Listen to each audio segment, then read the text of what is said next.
So, ayun na nga mga mare, preparing na ako niyan para bukas. Kasi parang ako ay napasubo sa aking FB post na bukas nga ako ay magla-live selling ng aking mga pre-loved clothes dahil nga naghirap ng inyong mare. So, kinakailangan nating maghanap buhay.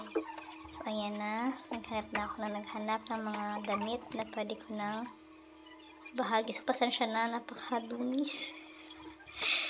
Napakabastos naman ng batang ere. Sinisipan kasi ang Maria maghapon. So, yun. May pakita ko yan yung mga pwede kong live selling bukas. So, yan.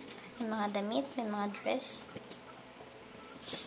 So, yung iba dyan, yung damit ng kapatid ko, ng ate ko, at ng bunso ng kapatid. So, yun may pantalon din. So, kating-kating niya naman, sobrang liliit ng pantalon. Ganyan ako kaliit noon. Diyos ko, so yan. Long sleeve. Susing na ulit. Kabastusan. Pantalon. Ripped jeans. Okay.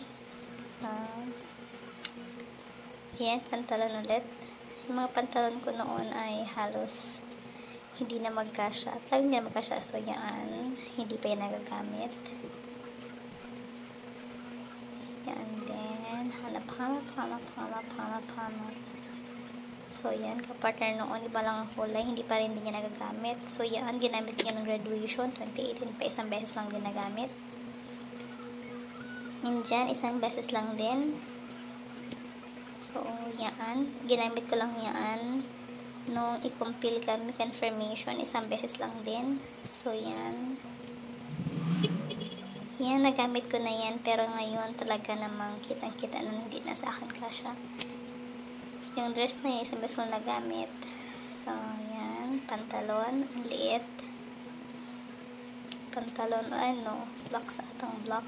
Pantalon ko yan. So, yun na mga nakalakala ko, Mare. See you tomorrow sa live selling. Bye!